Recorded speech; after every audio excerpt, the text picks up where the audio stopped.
கர்த்தர் நல்லவர், அவர் கிருபை என்றும் உள்ளது. அவர் நேற்றும் இன்றும் என்றும் மாறாதவராகவே இருக்கிறார். தேவ கிருபை மாறாதது.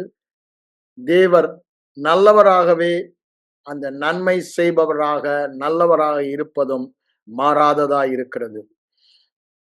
இந்த நாளிலும் மறுபடியும் ஜோயே லைஃபை பற்றி வேதத்திலிருந்து ஆராய்ந்து கற்று தேர்ந்து நம் இருதயத்தை அவ்வாறு பக்குவப்படுத்தி அந்த ஜீவனில் வாழ வேண்டும் என்ற விருப்பத்தோடு வந்திருக்கிற உங்கள் ஒவ்வொருவருடைய இருதய விருப்பத்தை நிறைவேற்றுவாராக என்று சொல்லி வாழ்த்தி உங்களை வரவேற்கிறேன்.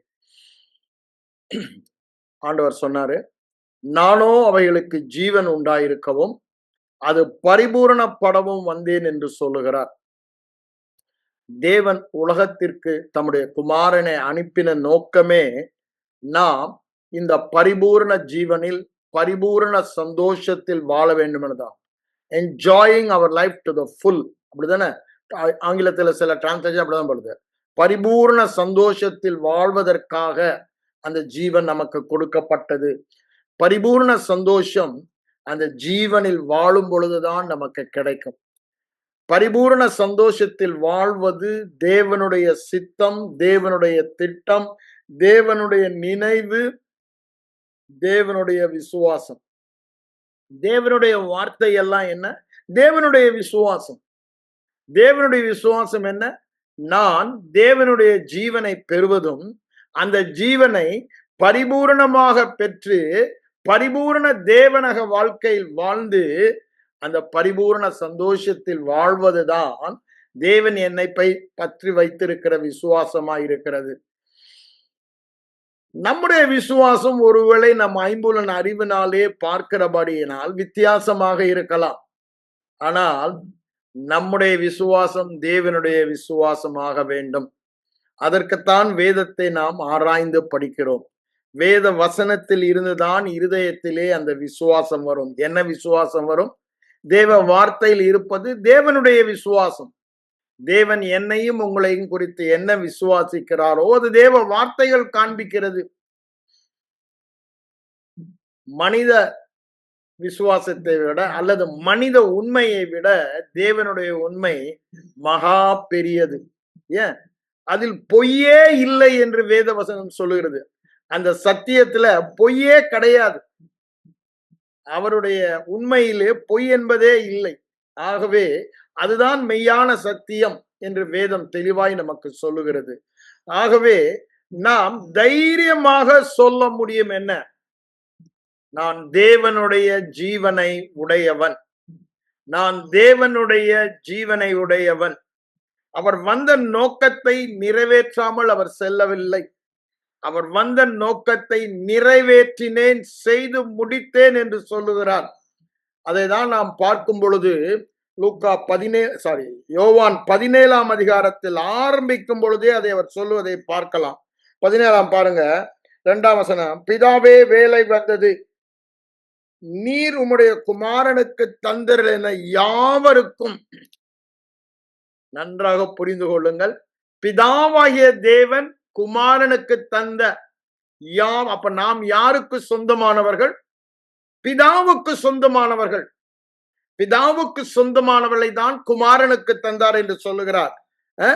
அவர் நித்திய ஜீவனை கொடுக்கும் பொருட்டு. எதற்காக குமாரனுக்கு கொடுத்தார்? நாம் நித்திய ஜீவனை பெற்றுக் கொள்ளும்படி. மாம்சமான யாவர் மேலும் அவருக்கு அதிகாரம் கொடுத்தபடியே குமாரன் உம்மை மகிமைப்படுத்தும்படிக்கு நீர் உம்முடைய குமாரனை அவர் மகிமைப்படும் வேலை வந்தது சிலுவைக்கு சென்று. ஆகவேதான் இது சொல்லாது. சொல்லிட்டு என்ன சொல்றார் பாருங்க, நித்திய ஜீவனை பிதா கொடுத்தவர்களுக்கு கொடுக்கும் பொருட்டு என்ன சொல்றாரு? ஒன்றாம் மெய்தேவனாகிய உம்மையும் நீர் அனுப்பினவராகிய இயேசு கிறிஸ்துவையும் அறிவதே நித்திய ஜீவன். இல்லைங்க, முக்கியமான பதம் என்னங்க? அறிவதே நித்திய ஜீவன். எதை அறிவது நித்திய ஜீவன்? நித்திய ஜீவன் நமக்கு கொடுக்க வந்தேன் என்று சொல்லுகிறார். நித்திய ஜீவனை தந்தேன் என்று சொல்லுகிறார். நானோ அவைகளுக்கு ஜீவன் உண்டாயிருக்கவும் அது பரிபூரணப்படவும் வந்தேன் என்று சொல்லுகிறார். என்னை விசுவாசிக்கிறவனுக்கு நித்திய ஜீவன் உண்டு என்று சொல்லுகிறார். 5:24 அதை பார்க்கிறோம். அதே 6ஆம் அதிகாரம் 40-47 அதை நம்ம பார்க்கிறோம். விசுவாசிக்கிறவனுக்கு நித்திய ஜீவன் உண்டு. அததான் இங்க என்ன சொல்றாரு, ஒன்றான மெய்தேவனாகிய நீர் அனுப்பினவராகிய இயேசு கிறிஸ்துவை அறிவதே நித்திய ஜீவன். அப்ப இந்த நித்திய ஜீவன் நாம் பெற்றுக்கொண்டோமே, அதை எவ்வாறு நாம் அறிய முடியும்? இயேசு கிறிஸ்துவின் மூலமாக தான் அறிய முடியும். இயேசு கிறிஸ்து தான் அந்த நித்திய ஜீவன். பிதாவில் இருந்த ஜீவன் குமாரனுக்கு கொடுக்கப்பட்ட ஜீவன். பிதா குமாரன் மூலமாக அவரை விசுவாசிக்கிற யாரா இருந்தாலும் அவர்களுக்கு கொடுத்த ஜீவன், அது தேவனுடைய ஜீவன் என்று சொல்லப்படுவதை பார்க்கிறோம். இந்த தேவ ஜீவனை நாம் மறுபடியும் பிறந்த நாளிலே பெற்றுக்கொண்டோம். இதில் எந்த சந்தேகமே கிடையாது. ஏன்? தேவ வார்த்தை சத்தியம். இது சத்தியம், இது உண்மை, இதில் பொய்யே இல்லை என்று சொல்லுகிறார். அப்ப இங்க என்ன சொல்றார் பாருங்க, இந்த ஜீவனை நாம் அறிய வேண்டும். இந்த ஜீவனை நாம் அறியாதபடியினாலே எப்படி வாழ்கிறோமா?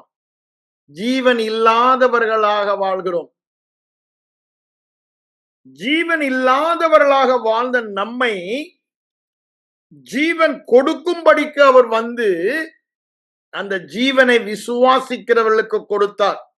ஆனா இந்த ஜீவனை பெற்றவர்கள் தங்கள் அறியாமையினாலே தேவன் தங்களுக்கு கொடுத்தது என்ன, நாம் பெற்றுக்கொண்டது என்ன, எது நமக்கு இல்ல, எது நமக்கு இருக்கு, எது நமக்கு சொந்தம், எது நமக்கு சொந்தம் இல்லை என்ற அறிவு இல்லை. இந்த அறிவை அறிய வேண்டுமானால் இயேசு கிறிஸ்து ஒருவரால் தான் அறியும். அதான் என்ன சொல்றாரு, நானே வழியும் சத்தியமும் ஜீவனுமாயிருக்கிறேன் என்று சொல்லுகிறார். அந்த சத்தியமானவருக்குள் நாம் இருக்கிறபடியினால் அந்த ஜீவனுக்குள் நாம் இருக்கிறோம் என்று யோவான் அப்போஸ்தலன் சொல்லுகிறான். அதனாலதான் அவர் சொல்றாரு, அவரை அறிவதே நித்திய ஜீவன் என்று சொல்லுகிறார். இதை சொன்னவர் அங்க யோவான் 1 யோவானுக்கு வாங்க, அங்க இந்த நித்திய ஜீவனை குறித்து சொல்லுவதை அநேக வார்த்தைகளை நீங்க எங்கதான் பார்க்க முடியும்? யோவான் அப்போஸ்தலன் ஏன் தேவனுக்கு மிகவும் நெருக்கமானவனாக, அன்பு கூர்ந்தவனாக, அன்பு கூறப்பட்டவனாக இருந்தான்.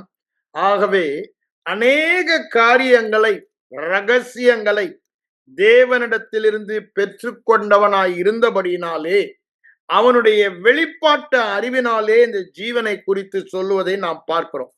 இந்த ஜீவனை குறித்து அவன் சொல்லும் பொழுது அதை எழுதினவர் யார் என்று சொன்னேன், அப்போஸ்தலன் யோவான்.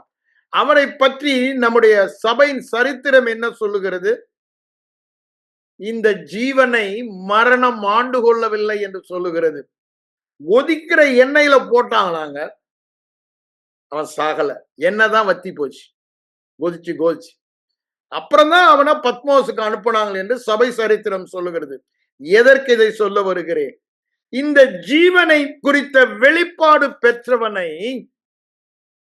மரணம் அதாவது மரணம் என்று சொல்லும் பொழுது சாபம், வியாதி, குறைவு, தரித்திரம் ஒன்றும் மேற்கொள்ள முடியாது. தேவன் இந்த மனிதன் உலகத்தில் வாழ்வதற்கு வைத்த நாட்கள் 120 வருடம் என்று சொல்லுகிறார். அந்த வரை மரணம் அவனை நெருங்கவே முடியாது. அதுதான் மோசேயுடைய வாழ்க்கையில நாம் பார்க்கிறோம். பலன் குன்றவில்லை, கண் பார்வை மங்கவில்லை. ஆகவே மரணத்திற்கு சரீர பலவீனமோ வியாதியோ தேவையில்லை. தேவன் குறித்த நாளிலே குறித்த காரியங்களை நிறைவேற்றி இந்த கூட்டில் இருந்து அந்த கூட்டுக்கு போகிறோம், அவ்வளவுதான். அததான் சொல்லுகிறார். நான் ஏன் அதை சொல்ல வந்தேன், அவ்வளவு வெளிப்பாடு நமக்கு இருக்குமானால், நித்திய ஜீவனை குறித்த வெளிப்பாடை அறிய வேண்டுமானால் யோவான் அப்போஸ்தலனுடைய சுவிசேஷத்தையும் நிருபத்தையும் தான் நாம் திரும்ப திரும்ப பார்க்கிறோம். அவ்வளவு தூரத்துக்கு அந்த வெளிப்பாடை பெற்றவன் கடைசியாக அவன் முடிக்கும் பொழுது என்ன சொல்கிறான் பாருங்க. 1 யோவான் 5ஆம் அதிகாரத்துல கடைசியில் அவர் என்ன சொல்றது பாருங்க. 20ஆம் வசனத்தில் அவர் என்ன சொல்றாரு, அன்றியும் நாம் சத்தியம் உள்ளவரை அறிந்து கொள்வதற்கு, அந்த சத்தியத்தை அறிவதே நித்திய ஜீவன்.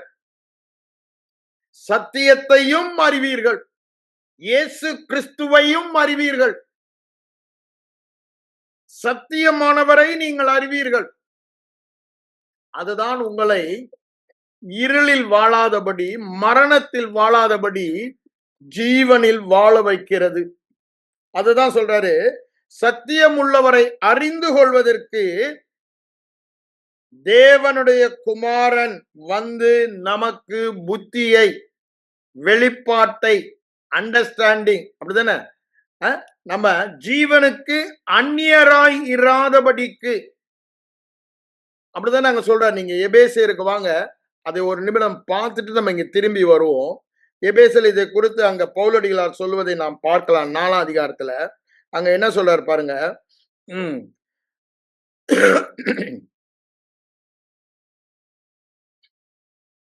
18ஆம் வசனம் அவர் என்ன சொல்றாரு பாருங்க. அவர்கள் புத்தியில் அந்தகாரப்பட்டு, எதுல அந்தகாரம்? நமக்கு புத்தியை தந்திருக்கிறார். கிறிஸ்து வந்தபடியினாலே அந்த வெளிச்சத்தை தந்திருக்கிறார். புறஜாதிகளை குறித்து சொல்லும் பொழுது அவர்கள் வீணான சிந்தையினாலே அழிந்து போகிறாள் சொல்லும் பொழுது என்ன சொல்றாரு, அவர்கள் புத்தியில் அந்தகாரப்பட்டு இருதய கடினம். புத்தியின் அந்தகாரம், இருதயின் கடினம், அறியாமையினால். 3 காரியங்களை சொல்லுகிறாரு. இங்க என்ன சொல்றாரு, புத்தியில் அந்தகாரம், இருதயத்தில் கடினம். அப்படின்னு அவிசுவாசம் உள்ள இருதயம், பொல்லாத இருதயம், அறியாமையினாலே தேவனுடைய ஜீவனுக்கு அந்நியராக இருக்கிறார்கள். அப்படின்னா என்னங்க, இந்த தேவரக வாழ்க்கை வாழ முடியாதவர்களாக இருக்கிறார்கள். நமக்கு என்னவா, அவர் வந்து புத்தியை தந்திருக்கிறார். அந்தகாரம் இல்ல, புத்தியிலே ஒரு வெளிச்சம். அப்படின்னு என்ன, புரிந்து கொள்ளுவதில் ஒரு வெளிச்சம். ஜென்ம ஸ்பாவம் மனுஷன் இவைகளை அறியான், அப்படித்தானே சொல்றாரு. 1 கொரிந்தியர் 2ஆம் அதிகாரத்துல சொல்லும் பொழுது அதை அவர் ரொம்ப தெளிவாய் அங்கு சொல்வதை பார்க்கிறோம். நமக்கோ கிறிஸ்துவின் ஆவியானவர் வந்து அவைகளையெல்லாம் நமக்கு காண்பிக்கிறார். அவர்கள் அதை அறியார்கள். அதைதான் இங்க சொல்றாரு, புத்தியில் அந்தகாரம், இருதயத்திலே அவிசுவாசம் உள்ள கடின இருதயம், விசுவாசிக்க முடியாத இருதயம். ஏன்? புத்தியில வெளிச்சம் வரவில்லை. அதை சொல்றதான் சொல்றாரு. என்ன? அறியாமை. அறியாமை நீங்களும் நானும் அறிந்து கொள்ளும்படிக்கு, அவரை அறிவதே நித்திய ஜீவன். அறிந்து கொள்ளும்படிக்கு என்ன சொல்றாரு, நமக்கு புத்தியை தரும் பொருட்டு அவர் வந்த நமக்குள்ளே வாசம் பண்ணுகிறார், ஆவியாகிய கிறிஸ்துவின் ஆவியானவர் என்று சொல்லுகிறார். அதுதான் இங்க நம்ம என்ன பண்ணோம், நாம் தேவனுடைய ஜீவனுக்கு அதை பெற்றிருந்தாலும் அந்நியராக வாழ்வதற்கு காரணம். இப்ப அப்படிதான் நடக்குது. தேவ ஜனங்கள், தேவ குமாரர்கள், தேவ குமாரத்திகள் தேவனுடைய ஜீவனையே பெற்றவர்கள். அப்படின்னா என்ன, தேவனை தேவனாக்குகிற அந்த வல்லமை அல்லது காரியம் அல்லது எசன்ஸ், த லைஃப், அதையே பெற்றவர்கள். அதற்கு அந்நியராக வாழ்ந்து கொண்டிருக்கிறோம். காரணம் என்ன? புத்தியில் அந்தகாரம், இருதயத்திலே கடினம், தேவனை அறிகிற அறிவு இல்லை. அதான் சொல்ல, அறியாமையினாலே. அப்ப இன்னைக்கு தேவ ஜனங்கள் சாதாரண மனிதர்களாய், அப்ப நான் என்ன சொல்ல வரேன்னா, ஜீவனும் மரணமும் என்ன என்று போன வாரம் கூட சொன்னேன். பிசாசின் கிரியைகள் எல்லாம் மரணம், அப்படிதானே? வியாதி, தரித்திரம், குறைவு, தோல்வி, செய்வது வாய்க்காமல் இருப்பது, இதெல்லாம் மரணத்தில் வருது. ஜீவன் என்று சொல்லும் பொழுது அங்க சுகமாய் வாழ்வது, வெற்றியாய் வாழ்வது, செழிப்பாய் வாழ்வது, நீதியாய் வாழ்வது, தேவ கனிகளை வெளிப்படுத்துவது, அப்படிதானே? ஆவியின் இவையெல்லாம் ஜீவனில் வாழ்வது என்று வேதம் சொல்லுகிறது. அததான் இங்க என்ன சொல்றாரு? இதற்கு காரணம் என்ன? தங்களுக்குள் இருக்கும் அறியாமையினாலே, புத்தியிலே வெளிச்சம் இல்லாதபடியினாலே, அப்படிதானே? இருதயத்திலே விசுவாசம் இல்லாதபடியினாலே. இருதயத்திலே விசுவாசம் இல்லை. எதை குறித்த விசுவாசம் இல்லை? நான் பெற்றது என்ன? தேவனுடைய ஜீவன். தேவனுடைய ஜீவன் குமாரன் மூலமாக நமக்கு தந்தார் என்று வேதம் சொல்லுகிறது. அதைதான் அவர் இது முன்னாடி சொல்றதுக்கு முன்னாடி என்ன சொல்லிடுறா பாருங்க. 11ஆம் வசனத்துக்கு வாங்க. அவர் என்ன சொல்றாரு? தேவன் நமக்கு நித்திய ஜீவனை தந்து இருக்கிறார், தரப்போவதில்லை. எவ்வளவு கேட்டகரிக்கலா சொல்றாரு பாருங்க அப்போஸ்தலன். அவருக்கு அதுல எந்த சந்தேகமே இல்லை. ஆகவேதான் விசுவாசிகளை பார்த்தவர் சொல்லுகிறார், தேவன் நமக்கு நித்திய அப்படின்னு தேவனுடைய ஜீவனை தந்திருக்கிறார். இது தேவன் கொடுத்த சாட்சி என்று சொல்லுகிறார். அதை சொல்லிட்டு தான் அவருடைய குமாரனிடத்தில் விசுவாசமாய் இருக்கிறவன் அந்த சாட்சியை தனக்குள் வைத்திருக்கிறான் என்று முந்தின வசனத்திலே சொல்வதை பார்க்கிறோம். என்ன சாட்சி? அவர் ஆதி முதல் சொன்ன சாட்சி என்னங்க? அங்க 2:14 சொல்லுவதை பார்த்தீங்கன்னா சாட்சியை அவர் சொல்லுகிறார். அங்க ஆதி முதல் அவர் சொன்ன சாட்சி நித்திய ஜீவனை கொடுப்பேன். ஆதி முதல் தேவனுடைய திட்டம் உலக தோற்றத்திற்கு முன்பே நாம் இந்த ஜீவனில் வாழ வேண்டும் என்பதே. ஆகவேதான் குமாரனை அனுப்பி குமாரன் மூலமாக நமக்கு தந்தார் என்று அங்க சொல்லிட்டீங்க. என்ன சொல்ல பாருங்க, அதை விசுவாசியாதவன் அவரை பொய்யராக்குகிறான். அதை விசுவாசிக்கிறவன், நீங்கள் எந்த குரூப்பை சேர்ந்தவர்கள்? நித்திய ஜீவனை பெற்றேன் என்ற விசுவாசம் உடையவர்களா? இல்ல பிரதர், அது விசுவாசிக்கிறதுக்கு கடினமா இருக்குன்னு சொல்லுகிற குரூப்பா? அதை விசுவாசிக்க கடினமா இருந்தால் புத்தியில் அந்தகாரம் இருக்கிறது, இருதயத்தில் அவிசுவாசம் இருக்கிறது, அதை குறித்த வெளிப்பாட்டு அறிவு இல்லை. அவன் தேவனையே பொய்யராக்குகிறான். அப்போ தேவனை சத்தியம் உள்ளவர் என்று நீங்கள் ஏற்றுக்கொள்ள வேண்டுமானால் செய்ய வேண்டியதெல்லாம் ஒன்றுதான். என்ன? இரவும் பகலும் இந்த நித்திய ஜீவனை குறித்து வேதம் சொல்லுகிறதை தியானித்தோமானால் புத்தியில் இருந்த அந்தகாரம் நீக்கப்படும், இருதயத்தில் உள்ள அவிசுவாசம் நீக்கப்படும், அறியாமை நீக்கப்படும். அப்போ இதுதான் நமக்கு தியானம் தான் தேவை. என்ன தியானம்? அதை தான் நம்ம இப்ப தியானம் பண்ணி கொண்டு இருக்கோம் ஒவ்வொரு வியாழக்கிழமையும். You please take it serious. அப்படிதானே? ஏனோ தானோ என்றல்ல, you please take it serious. அந்த வேத வசனம் சொல்லுகிறதை தேவன் நேராக உங்களிடம் வந்து சொல்லுகிற வார்த்தையாக தெசலோனிக்கே சபையார் ஏற்றுக்கொண்டார்களே, அதை போல உங்களை ஏற்றுக்கொள்ள சொல்லுகிறேன். அதுதான் இங்க பாருங்க 16ஆம் வசனத்துல கேட்டகரிக்கலா சொல்றாரு. தேவன் நமக்கு நித்திய ஜீவனை தந்து இருக்கிறார். நாம் யார்? நித்திய ஜீவனை தேவனிடத்தில் இருந்து பெற்றவர்கள். அடுத்த வசனத்துல என்ன சொல்றார் பாருங்க, 12ஆம் வசனத்துல இந்த சத்தியங்களை இந்த 3 வசனத்துல தான் சொல்றாரு பாருங்க.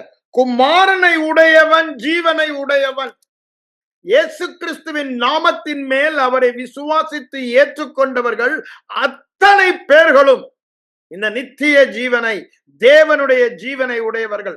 ஆகவேதான் அவர்கள் தேவனுடைய பிள்ளைகள்.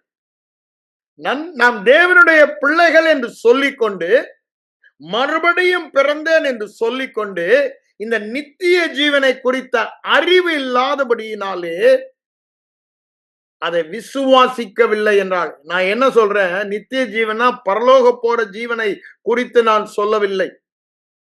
இந்த உலகத்திலே தேவ ஜீவனை தேவன் நமக்கு மறுபடியும் பிறந்த நாளில் கொடுத்த நோக்கம் என்ன? பலுகி பெருகி பூமியை நிரப்பி பூமியின் ஆண்டவனாக, பூமியின் தேவனாக ஆண்டு கொள்ளுங்கள் என்று சொன்னார். அப்போ மரணத்தின் கிரியை, உலகத்தில் உள்ள இருளின் கிரியை, எல்லா ஒழுங்கின்மை, வெறுமையை ஆளுகை செய்யதான் அவருடைய சாயலை நமக்கு தந்தார் என்று வேதம் தெளிவாய் சொல்லுகிறது. ஆகவே அந்த வாழ்க்கை வாழ்வதற்கு கொடுக்கப்பட்டதை நாம் அறிந்தோமானால், எது கொடுக்கப்பட்டது? ஜீவன், தேவனுடைய ஜீவன், தேவனுடைய ஜீவன். ஆதாமின் விழுகையினால் உலகத்தில் வந்தது பிசாசின் மரணம். இயேசு கிறிஸ்துவின் மரணம் உயிர்த்தெழுதலினால் நமக்கு வந்தது அவருடைய நீதியினால் வந்த தேவனுடைய ஜீவன் என்று சொல்லுகிறது. பாவம் நீக்கப்பட்டதன் நோக்கமே என்னங்க? நாம் நீதிமானாகி இந்த ஜீவனை பெற்று வாழ வேண்டும். பாவம் மன்னிக்கப்பட்டதை விசுவாசித்தால் போதாது, அது ஃபர்ஸ்ட் ஸ்டெப் தான். ஆனால் பாவம் மன்னிக்கப்பட்டபடியினாலே நான் நீதிமான், இதில் எந்த சந்தேகமே இருக்கக்கூடாது. நான் தவறும் போதும் எல்லா நேரங்களிலும் இயேசு என் பாவங்கள் எல்லாம் ஏற்றுக்கொண்டு நித்தியமாக அதற்கான தண்டனையை செலுத்தி மரித்தார். செலுத்தி விட்டேன் என்பதை உறுதிப்படுத்த, உலகத்திற்கு காண்பிக்க அவர் உயிரோடு எழுந்தார். அவர் உயிரோடு எழுந்தார் என்றால் பாவம் முற்றிலுமாக பரிகரிக்கப்பட்டது. பாவம் நம்முடைய கணக்கில் இல்லவே இல்லை. ஏன்? பாவத்திற்கான தண்டனை முழுவதுமாய் செலுத்தப்பட்டு விட்டது என்பதற்கு அடையாளமாக உயிரோடு எழுந்தார். அப்படின்னா என்னங்க? நீங்களும் நானும் நித்திய நீதிமான்கள், நித்திய நீதிமான்கள். ஆகவேதான் நித்திய ஜீவனை பெறுகிறோம். ஒரு நாள் நீதிமான், அடுத்த நாள் பாவம் செய்தபடினால பாவி என்றால் அது நித்திய ஜீவனாக இருக்க முடியுமா? இல்ல. ஆனால் ஆண்டவர் என்ன சொல்றாரு? நித்திய நீதியை அவர் நமக்கு தந்தபடியால், நித்திய ஜீவனை நாம் பெற்றுக்கொண்டபடியால் நம்முடைய ஆளுகை நித்திய ஆளுகை, நித்திய ஆளுகை. ஒருவனும் ஒன்றும் இதை தடை செய்ய முடியாத அளவுக்கு நித்திய ஆளுகையை இந்த ஜீவன் மூலமாக தந்தார். அதான் ஏற்கனவே நான் உங்களுக்கு வாசித்து காண்பித்த ரோமர் 5 சொல்லும்போது என்ன சொல்றாரு? மரணம் ஆண்டு கொண்டு இருந்தது இயேசு கிறிஸ்து வரும் வரை. பாவம் மரணம் ஆண்டு கொண்டிருந்தது. அவர் வந்து அவருடைய நீதியின் ஈவை நமக்கு தந்தபடியால் அதை பெற்றுக்கொண்டவர்கள் எல்லோரும் ஜீவனை பெற்று இப்பொழுது ஜீவன் ஆளுகை செய்கிறது. ஜீவன் ஆளுகை செய்கிறது எங்கங்க? விசுவாசிக்கிற அத்தனை பேர். அவங்களை குறித்தான் சொல்றாரு. இந்த ஜீவனை தந்திருக்கிறார். குமாரனை உடையவன் ஜீவனை உடையவன்.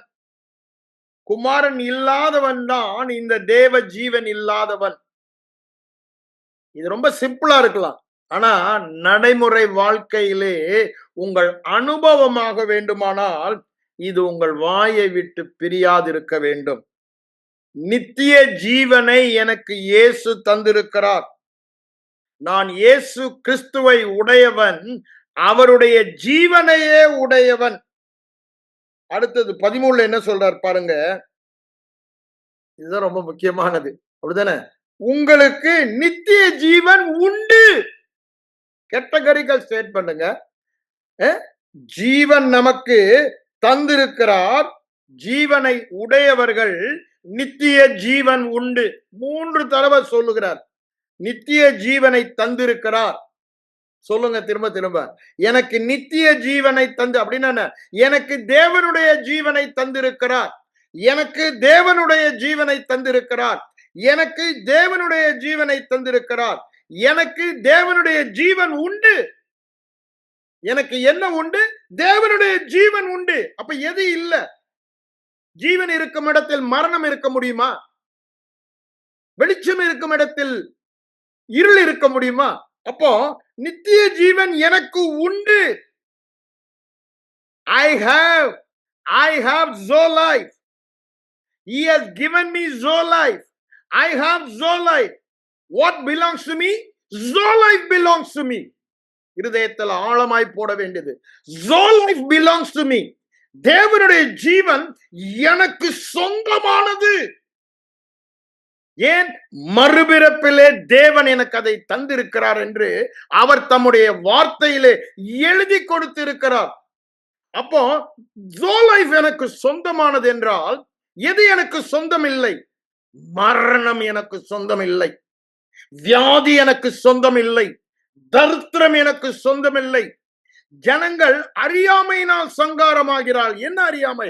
தங்களுக்கு என்ன சொந்தம், எது சொந்தம் இல்லை.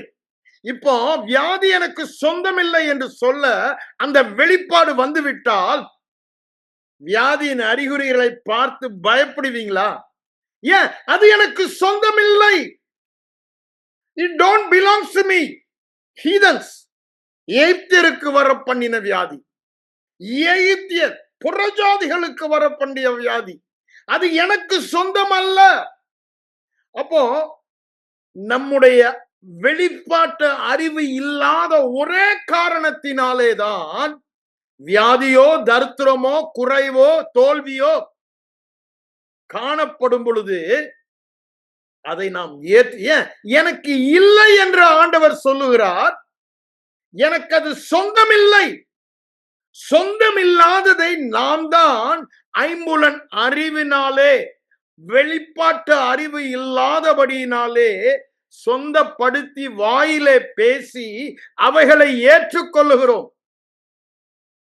ஆண்டவரிடத்துல போய், ஆண்டவரே எனக்கு இன்னென்ன பிரச்சனை இருக்கு, இந்த வியாதிலாம் இருக்குன்னு சொன்னா அவர் என்ன சொல்லுவாரு? உனக்கு இல்லடான்னு தான் சொல்லுவார். ஏன்? அவர் வேதத்தில் அதை எழுதி கொடுத்திருக்கிறார். நித்திய ஜீவனை நமக்கு தந்திருக்கிறார், மரணத்தை தரவில்லை. ஜீவனை, தேவனுடைய ஜீவனை தந்திருக்கிறார். சத்ரு பிசாசு கொடுத்தது மரணம், வியாதி கொடுத்தது சத்ருவாகிய பிசாசு ஆதாமின் விழுகையினால் வந்தது. கிறிஸ்துவின் மீட்பினால் வந்தது தேவன் நீதியின் மூலமாக தேவனுடைய ஜீவன். தேவனை தேவனாக்குகிற the very essence of God நமக்கு கொடுக்கப்பா. அதுதாங்க நமக்கு சொந்தம்.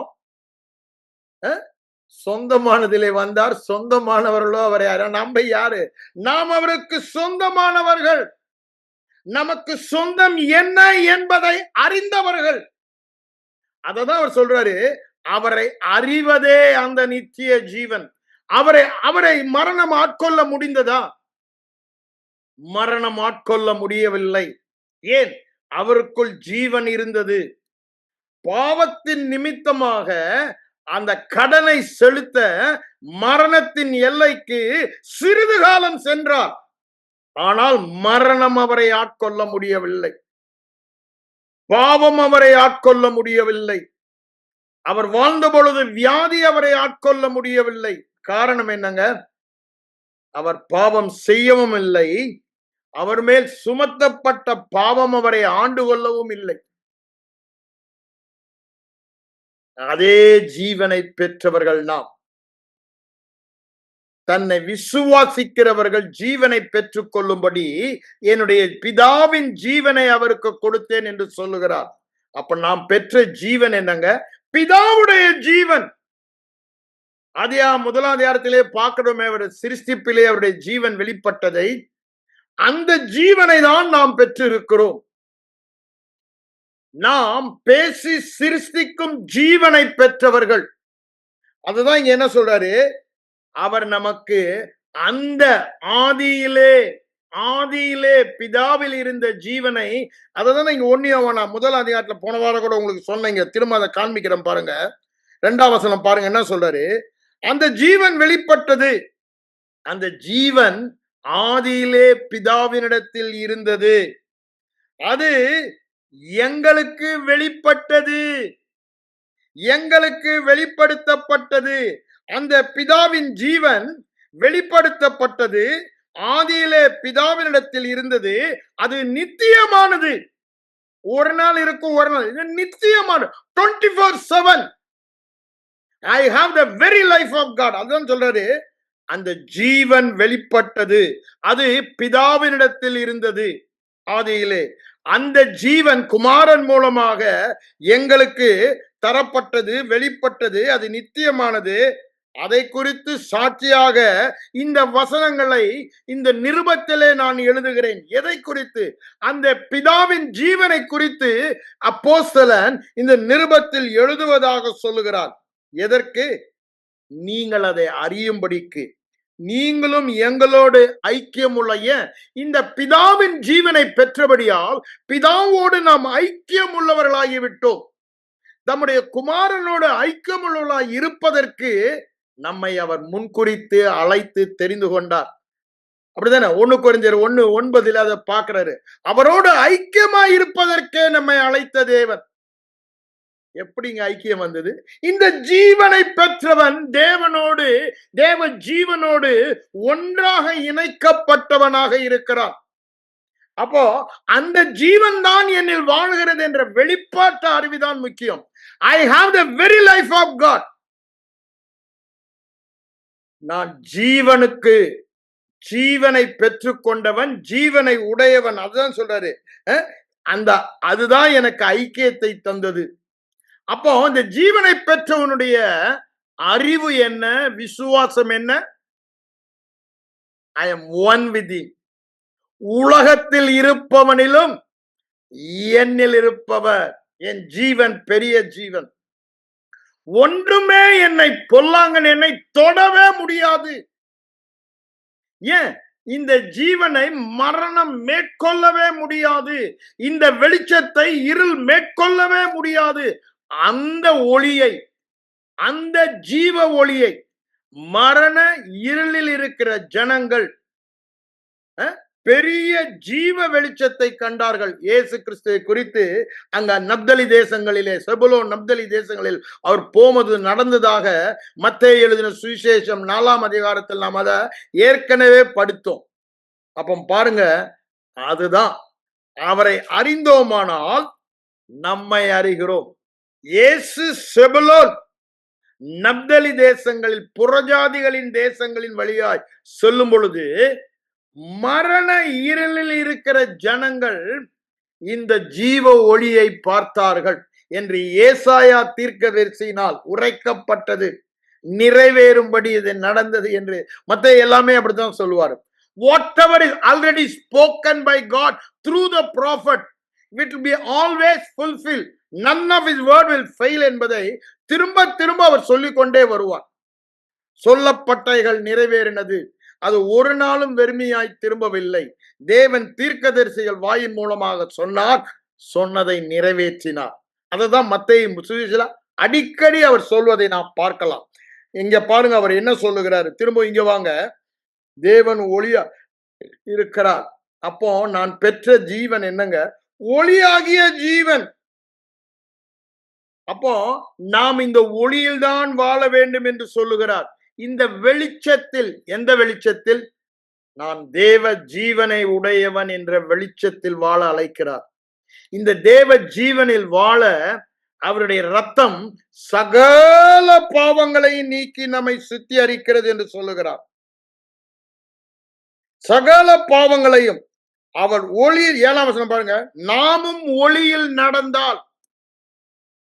அப்போ இது இட்ஸ் யுவர் சாய்ஸ். இந்த ஜீவ ஒளி, ஜீவன் இந்த உங்களுக்குள் வந்தபடியால் நீங்க அப்படிதான் வாழ்வன் சொல்லல. அதன்படி அதை அறிந்து அதை விசுவாசித்து வாழ்ந்தால் கர்த்தரால் சொல்லப்பட்டவைகள் யாருக்கு நிறைவேறும்? நித்திய ஜீவனை நமக்கு தந்திருக்கிறார். நான் நித்திய ஜீவனை உடையவன் என்பது யாருக்கு நிறைவேறும்? இது கர்த்தரால் சொல்லப்பட்டதுதான். விசுவாசித்தவளுக்கு நிறைவேறும். லூக்கா 1:45 வேத வசனம் வேதத்தில் முழுவதுமா அதை சொல்லப்படுவதை பார்க்கலாம். வேதத்தில் எழுதப்பட்டபடியால் அது நடப்பதில்லை. அதை ஒரு மனிதன் விசுவாசித்து இருதயத்தில் இருந்து பேசும் பொழுது அது நடக்கும் என்று சொல். அப்ப அததான் இங்க சொல்றாரு, அவர் ஒளியில் இருக்கிறது போல அதே வாழ்க்கை நீங்களும் நானும் வாழ வேண்டும் என்று சொல்லுகிறார். அதே வாழ்க்கை. அததான் இங்க திருப்பி வாங்க, 1 யோவான் 5ஆம் அதிகாரத்துக்கு வாங்க. அவர் என்ன சொல்றாரு? நித்திய ஜீவனை தந்திருக்கிறார். அடுத்தது என்ன சொன்னாரு? நித்திய ஜீவனை உடையவன். நாம் மரணத்தை உடையவர்கள் அல்ல. நாம் மரணத்தை உடையவர்கள் அல்ல. Death does not belong to me. Sickness does not belong to me. The work of Satan, the work of darkness does not belong to me. ஏன் வேதவசனம் சொல்லுகிறது? நான் நித்திய ஜீவனை உடையவன், மரணத்தை உடையவன் அல்ல. It does not belong to me. நீங்க தினமும் சொல்ல வேண்டியது, சுகம் எனக்கு சொந்தமானது, அப்படிதானே? செழிப்பு எனக்கு சொந்தமானது. ஏன் இதெல்லாம் ஜீவனுக்குள் இருக்கிறது. ஆசீர்வாதம் எனக்கு சொந்தமானது, காரிய சித்தி எனக்கு சொந்தமானது, தேவ தயவு எனக்கு சொந்தமானது, ஆவியின் கனிகள் அன்பு, சமாதானம், சந்தோஷம், நீடிய பொறுமை, அப்படிதானே? இச்சையடக்கம், சாந்தகுணம், எல்லாம் எனக்கு சொந்தமானது. அதுதாங்க வேதவசனம் சொல்லுகிறார். இதை சொல்ல சொல்ல சொல்ல இது உண்மை என உங்கள் உள்ளான மனிதன் ஏற்றுக்கொள்ளுவான். அதற்கு மாறாக நீங்க காண்கிறதையே பேசிக் கொண்டிருந்தால் ஜீவனுக்கு அந்நியராக உங்க இருதயம் விசுவாசிக்கிறபடினால, அந்த அந்தகாரத்தில் இருக்கிறபடினால அப்படிதான் வாழ்வீங்கன்னு வேதவசனம் சொல்லுகிறது. நாம் எப்படி வாழ அழைக்கப்பட்டவர்கள்? நித்திய ஜீவனில் வாழ அழைக்கப்பட்டவர்கள், தேவனுடைய ஜீவனில் வாழ அழைக்கப்பட்டவர்கள். அந்த தேவனுடைய ஜீவன் நமக்கு தரப்பட்டது என்று சொல்லுகிறார், தந்திருக்கிறார் என்று சொல்லுகிறார். நாம் அந்த ஜீவனை உடையவர்கள் என்று சொல்லுகிறார். அங்கு போய் நாம் பெறப்போகிறோம் என்று சொல்லவில்லை. எங்க? பரலோகத்துக்கு போன பிறகு மறுபடியும் பிறந்த நாளிலே, இயேசு கிறிஸ்துவை விசுவாசித்த நாளிலே ஜீவனை அடைந்து மரணத்தை விட்டு நீங்கி ஜீவனுக்குட்பட்டு இருக்கிறார். நீங்க வாங்க, அதை திரும்ப ஒரு தடவை வாசிக்கிறேன். 5ஆம் அதிகாரம் 24ஆம் வசனம். யோவா, நீங்களே எடுங்க, அதை எடுத்து. இவையெல்லாம் நான் ஏன் திரும்ப திரும்ப வாயை விட்டு பிரியாதிருக்க வேண்டும். எவைகள் என் வாயை விட்டு?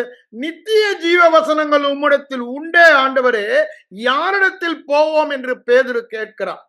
இப்போ இந்த நித்திய ஜீவ வசனங்கள் உண்டு என்று அதை தொடர்ந்து கேட்க வேண்டுமானால் நம்ம தான் வாயில பேசணும். அதுதான் இங்க என்ன சொல்றாரு பாருங்க. என் வசனத்தை கேட்டு, ஜீவன் எங்க இருக்கிறது? தேவ வார்த்தையிலே. என்னை அனுப்பினவரை விசுவாசிக்கிறவனுக்கு நித்திய ஜீவன் உண்டு. நித்திய ஜீவனை உடையவன் என்று சொல்லுகிறார். எனக்கும் உங்களுக்கும் நித்திய ஜீவன் உண்டு. நித்திய வாயில திரும்ப, எனக்கு நித்திய ஜீவன் உண்டு, எனக்கு நித்திய ஜீவனை குமாரன் வந்து தந்திருக்கிறார். ஆகவே நான் ஆக்கினை தீர்ப்புக்கு உட்படாமல் மரணத்தை விட்டு நீங்கி தண்டனை தீர்ப்பு உட்படாமல், நியாய தீர்ப்பு நாளில் ஐயோ எனக்கு தண்டனை, நோ பிரதர், நோ. நித்திய ஜீவனை பெற்றவனுக்கு ஆக்கினை தீர்ப்புக்கு உட்பட மாட்டான். அது சொல்றதான் சொல்றாரு, மரணத்தை விட்டு நீங்கி ஜீவனுக்கு உட்பட்டு இருக்கிறான். நாம் எதில் இருக்கிறோம்? எது நமக்கு சொந்தமானது? நாம் இருப்பதே ஜீவனின் எல்லை, ஜீவனுக்குட்பட்டு இருக்கிறோம். அப்ப ஏன் பிரதர் என் வாழ்க்கையில மரணத்தின் கிரியை காணப்படுகிறது? அறியாமையினால். புத்தியில் அந்தகாரம், புத்தியில் அந்தகாரம், இருதயத்தில் அவிசுவாசம், தங்களுள்ள அறியாமையினாலே இந்த ஜீவனுக்கு அந்நியராக, சம்பந்தம் இல்லாதவராக வாழ்ந்து கொண்டிருக்கிறது சபை என்று சொல்லுகிறார். மெய்யாகவே மெய்யாகவே என்றாங்க 24 சொல்றாரு. திருப்பி நான் சொன்ன மாதிரி 40, 47 நான் சொன்னேன். இப்ப திருப்பி அதை ஒரு தடவை படிச்சிருவோம். அங்க என்ன சொல்றாரு பாருங்க. அடுத்த அதிகாரத்துல 40 என்ன சொல்றாரு பாருங்க. குமாரனை விசுவாசிக்கிறவன் எவனோ எவனோ எவனோ எப்பேற்பட்ட அயோக்கியனாயிருந்தாலும் பாவியாயிருந்தாலும் அவன் ஜீவனை அடைவதும், தேவனுடைய ஜீவனை அடைவது பிதாவுடைய சித்தமாயிருக்கிறது. கடைசி நாளில் எழுப்பன அவனுக்கு இரண்டாம் மரணம் இல்ல. அததான் அங்க சொல்றாரு. இரண்டாம் மரணம் இல்ல. சரீர மரணத்தை குறித்து சொல்லல. இரண்டாம் மரணம் அவனுக்கு இல்லை என்று தான் சொல்லுகிறார். விசுவாசிக்கிறவனுக்கு நித்திய ஜீவன். அப்போ நாம் விசுவாசித்த பொழுது எதை அடைந்தோம்? அவர் தந்த நித்திய ஜீவனை அடைந்திருக்கும். அப்ப நம்முடைய அறிக்கை என்ன? நான் நித்திய ஜீவனை உண்டு என்று உடையவன் என்று சொல்லுகிறார் 24. எனக்கு நித்திய ஜீவன் உண்டு அப்படின்னு எனக்கு சுகம் உண்டு, வெற்றி உண்டு, அப்படித்தானே?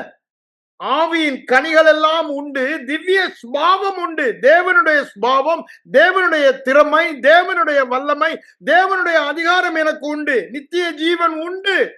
உனக்கு என்னது உண்டு என்பதை நீ சொல்ல சொல்ல சொல்ல உன் இருதயம் அதை ஏற்றுக்கொண்டு அது உண்மை என விசுவாசிக்கிறது. அதுக்கப்புறம் உங்க இருதய நிறைவு நாள் வாய் பேசும் பொழுது அது உங்கள் வாழ்க்கையில் நிறைவேறுகிறது. அப்ப நம்ம சொல்ல வேண்டியது என்ன? எனக்கு தேவனுடைய ஜீவன் உண்டு. இது உங்கள் வாயை விடு. இது நாம் தியானிக்க வேண்டிய வசனங்கள். தியானிக்க வேண்டியதுன்னா, நீ எதை பார்க்கிறாயோ அதுதான் உன் இருதயத்தின் படமாகும் என்று வேதம் சொல்லுகிறது. நீ எதை பார்க்கிறாய்? உன் ஐம்புலன் உணர்வினாலே மனித ஜீவனில் வாழ்வதை பார்க்கிறாயா? வெளிப்பாட்டு அறிவினாலே வேத வசனத்தை தியானித்து தேவ ஜீவன் உண்டு என்பதை பார்க்கிறாயா? நீ எதை தொடர்ந்து பேசி பார்த்து கொண்டிருக்கிறாயோ அதுதான் இருதயத்தின் படமாகும். அதைதான் நான் விசுவாசம், வெளிப்பாட்டு அறிவு, உறுதி, நிச்சயம் என்று சொல்லுகிறேன். அப்போ அந்த விசுவாசத்தின்படி, அந்த இருதய படத்தின்படிதான் நாம் நடப்போம். அப்போ நாம் பார்க்க வேண்டியது, பேச வேண்டியது, கேட்க வேண்டியது, சிந்திக்க வேண்டியது, நினைக்க வேண்டியது எல்லாம் எதுதான்? எனக்கு நித்திய ஜீவன் உண்டு, நான் நித்திய ஜீவனை உடையவனாய் இருக்கிறேன். அதுதான் இங்க சொல்றாரு. 6ஆம் அதிகாரத்துல சொல்லும் போது 40 என்ன சொன்ன பாருங்க. நித்திய ஜீவனை அடைந்தவன், நித்திய ஜீவனை பெற்றவன் மட்டுமல்ல, அதை அடைந்தவன் பெற்றவன் என்று சொல்லுகிறார். அத 47 என்ன சொல்றார் பாருங்க. என்னிடத்தில் விசுவாசமாய் இருக்கிறவனுக்கு நித்திய ஜீவன் உண்டு. இதை விசுவாசிக்க கொஞ்சம் கஷ்டமா இருக்கும். அதனாலதான் மெய்யாகவே மெய்யாகவே உங்களுக்கு சொல்லுகிறேன், நானே நித்திய ஜீவன், நானே நித்திய ஜீவன் என்று சொன்னவர் சொல்லுகிறார். என்னை விசுவாசித்தால் அந்த ஜீவன் உனக்கு உண்டு. No other condition. இந்த ஜீவனில் வாழ ஒரே கண்டிஷன் என்ன? விசுவாசம். அந்த விசுவாசத்திற்கு தேவையெல்லாம் தியானம். என்ன தியானம்? மற்ற வசனங்கள் எடுத்துலங்க. இந்த ஜீவனை குறித்து என்ன சொல்லுகிறது வேதம்? தேவன் என்ன சொல்லுகிறார்? தேவனுடைய பார்வை என்ன? தேவனுடைய நினைவு என்ன? தேவனுடைய விசுவாசம் என்ன? அவரை விசுவாசிக்கிறபடியால் நான் நித்திய ஜீவன். இது தேவனுடைய விசுவாசம். நான் தேவனுடைய ஜீவன் உடையவனாய் இருக்கிறேன் என்று அங்கு சொல்லுவதை நாம் பார்க்கிறோம்.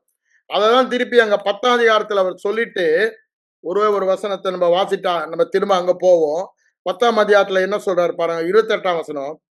நான் அவைகளுக்கு நித்திய ஜீவனை கொடுக்கிறேன், நான் அவைகளுக்கு, என் நாடுகள் எனக்கு பின் செல்லும், என் சத்தத்துக்கு செவி கொடுக்கும்.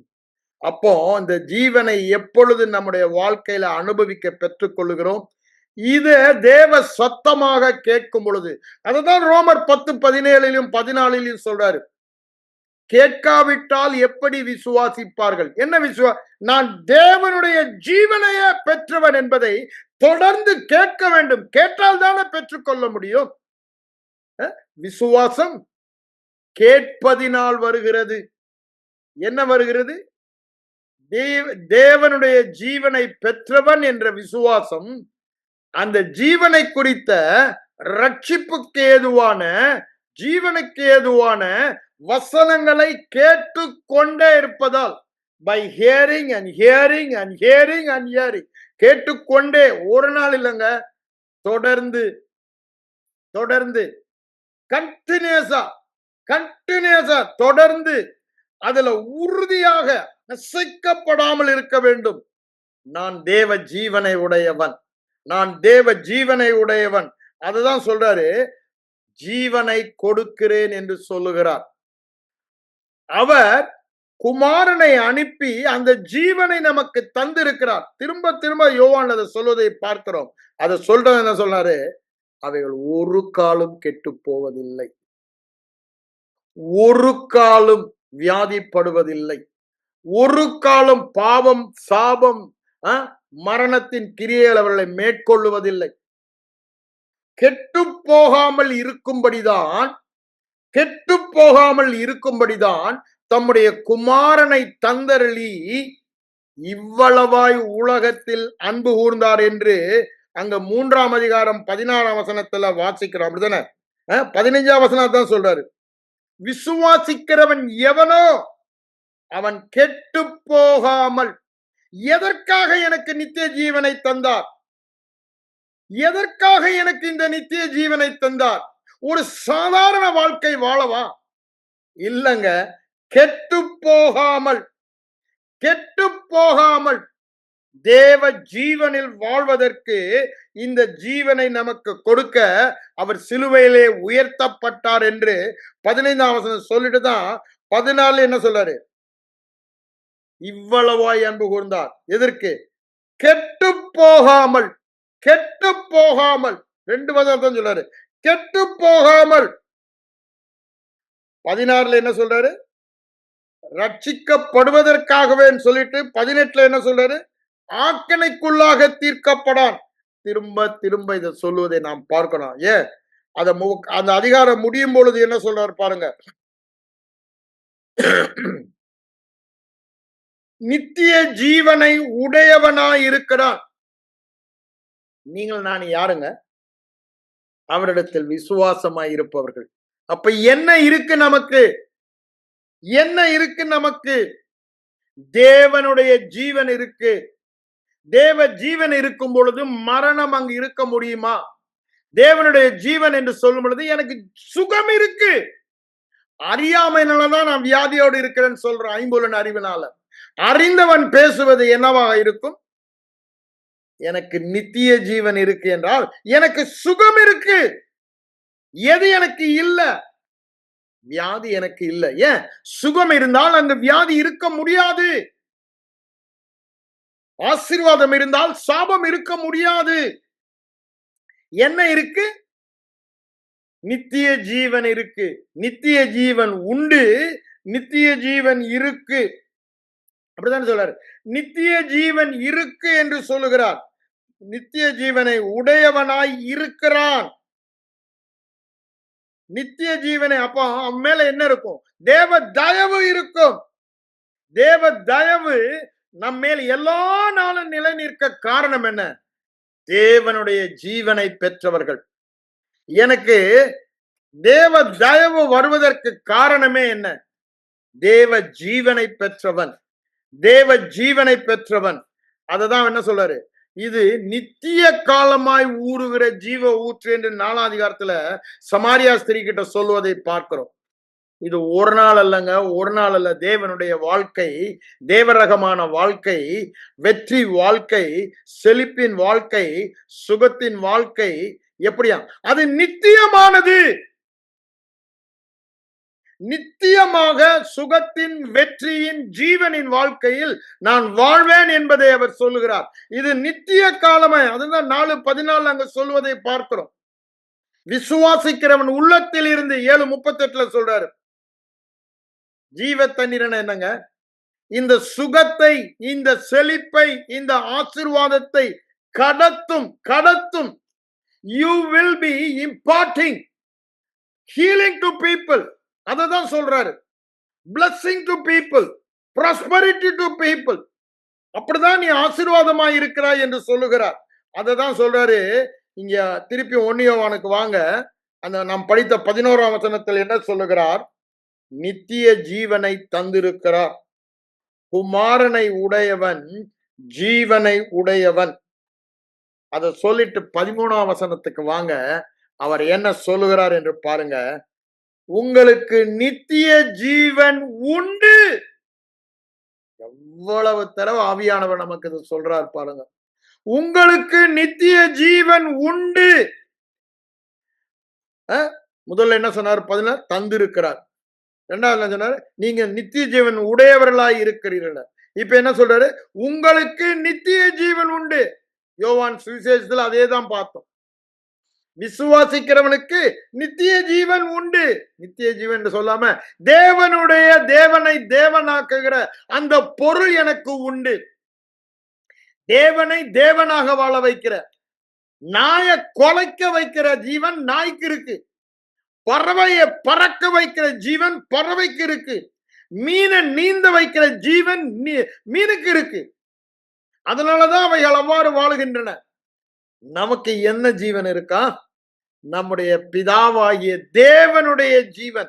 தேவனை தேவனாக ஆதியிலே அவர் சிருஷ்டிக்கும் பொழுது என்ன, அதே ஜீவன் எனக்கு இருக்கிறது. இயேசு கிறிஸ்து சுவிசேஷத்தில் வாழ்ந்தாரே, மரணத்தை பார்த்து ஜீவனை பேசினாரே, ஜீவனை வெளிப்படுத்தினாரே, அதே ஜீவன் அததான் நமக்கு உண்டு என்று சொல்லுகிறார். அதை சொல்லிட்டு தான் அவர் என்ன சொல்றாரு? உங்களுக்கு நித்திய ஜீவன், பிதாவில் இருந்த ஜீவன், கிறிஸ்துவில் இருந்த ஜீவன் இப்பொழுது உங்களில் இருக்கிறது. பிதா, குமாரன், பரிசுத்த ஆவியானவருடைய ஜீவன் நமக்குள் இருக்கிறது. நமக்கு அது உண்டு. நமக்கு உண்டு என்று நீங்கள் அறிய வேண்டும். பிரதானமான சத்தியம், அறிய வேண்டிய சத்தியம், உங்களுக்கும் எனக்கும் தேவனுடைய ஜீவன் உண்டு. தேவனாக செயல்படுகிற அந்த ஜீவனே நமக்கு கொடுக்கப்பட்டுள்ளது. இவ்வளவு பெரிதான ஜீவனை பெற்றவர்கள் நாம். இவ்வளவு பெரிதான ஜீவனை பெற்றவர்கள் நாம் கவலையற்று இருக்க முடியும். அப்படின்னு அதை ஏனோ தானோ என்று எடுத்துக்கொள்ள முடியாது. இது ஆதி முதல் பிதா வாக்கு பண்ணினது, குமாரன் மூலமாக நமக்கு அறிவிக்கப்பட்டது, அவரிடத்தில் கேட்டவர்களால் நமக்கு சொல்லப்பட்டது. அந்த ஜீவன் வெளிப்படும் அற்புத அடையாளங்களால் உறுதிப்பட்டது. இவளை குறித்து நாம் கவலையற்று அப்படித்தானே சொல்றாரு. எபிரேய ஆக்கியன் 2ஆம் அதிகாரம் 1 வரிசையா, நாம் கேட்ட வசனத்தை விட்டு விலகாதபடி ஜாக்கிரதையாய் இருக்க கடவோம். என்ன வசனம்? உங்களுக்கு நித்திய ஜீவன் உண்டு. உங்களுக்கு நித்திய ஜீவன் உண்டு. உங்களுக்கு தேவனுடைய ஜீவன், ஜோயி ஜீவன் உண்டு. அப்படின்னா என்ன? இருள் இல்லை.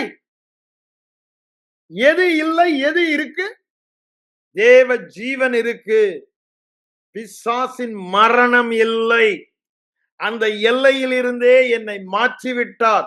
விசுவாசிக்கிற ஒரே காரணம், அதை பெற்றுக்கொள்ளுவதும் விசுவாசத்தால், அதை உபயோகப்படுத்தி அனுபவமாக்குவதும் விசுவாசத்தான். பெற்றுக்கொள்வதும் வாயின் அறிக்கையின் மூலமாக இருதயத்தில் விசுவாசம் உண்டாக்கி திரும்பவும் அதை உறுதிப்படுத்தி நாம் பெற்றுக்கொள்ளுகிறோம். அதேதான் செயல்படுத்துவதும். அதை பேசி பேசி பேசி இருதயத்தில் விசுவாசித்து வாயில் அறிக்கை பண்ணி அந்த ஜீவனில் நாம் வாழ்கிறோம். அதான் அவர் என்ன சொல்றாரு? எதற்கு அவர் என்ன சொல்றாரா? உங்களுக்கு நித்திய ஜீவன் உண்டு என்று நீங்கள் அறியும்படி. அறிந்தார்களே ஆனால் நீதிபரரை சிலுவையில் அறிந்திருக்க மாட்டாங்க. 2 கொரிந்தியர் 2ஆம் அதிகாரத்தில் அவர் சொல்றாரு, நாம் அறிந்தோமானால் சாதாரண வாழ்க்கை வாழ மாட்டோம். ஏன்? அறியாதபடினாலதான் அவங்க அன்னைக்கு ஆண்டவரை சிலுவையில் அறைந்தாங்க, நீதிபரரை. ஆனா இன்னைக்கு அறியாமையினால அவர்தான் நித்திய ஜீவன் என்று அவர்கள் அறியவில்லை. எனக்குள் வந்தவர் தான், எனக்குள் வாசம் பண்ணுபவர் தான் என்று எனக்கு நித்திய ஜீவன் அதனால் உண்டு என்பதை நான் அறியவில்லை என்றால் தேவனுக்கு பகைஞனாக தான் வாழ்ந்து கொண்டிருப்போம். ஏன்? தேவன் சொல்லுகிறதை செய்யாமல் இருளின் வாழ்க்கை வாழ்ந்து கொண்டிருப்போம். மரணத்தின் வாழ்க்கை வாழ்ந்து. அதுதான் சொல்றாரு, நாம் அறிவதற்காக அவர் இந்த நிருபத்தையும் சுவிசேஷத்தையும் எழுதின நோக்கத்தை அங்க அப்படித்தான் சொல்றாரு 20ஆம் அதிகாரத்துல. அப்படிதானே?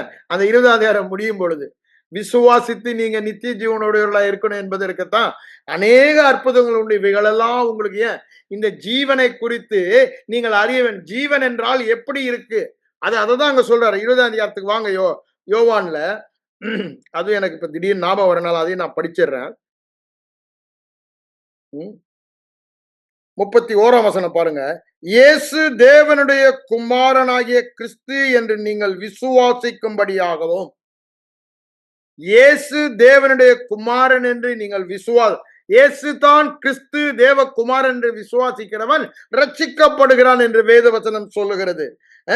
அவருடைய நாமத்தினாலே நித்திய ஜீவனை அடையும்படி இவைகள் எழுதப்பட்டிருக்கிறது.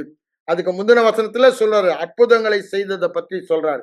அப்போ இந்த ஜீவன் என்றால் ஜீவனில் வாழ்வது, இந்த அற்புதங்களில் வாழ்வது. Super natural life, not an ordinary life. Joey life இயற்கைக்கு அப்பாற்பட்ட வாழ்க்கை வாழ்கிற ஒரு ஜீவன். அந்த வாழ்வு அதான் சொல்றாரு, it's a super natural high life. மிகவும் உயரமான, மிகவும் ஆச்சரியமான, அற்புதமான வாழ்க்கை. அந்த அற்புத வாழ்க்கை சாதாரண வாழ்க்கை இல்ல.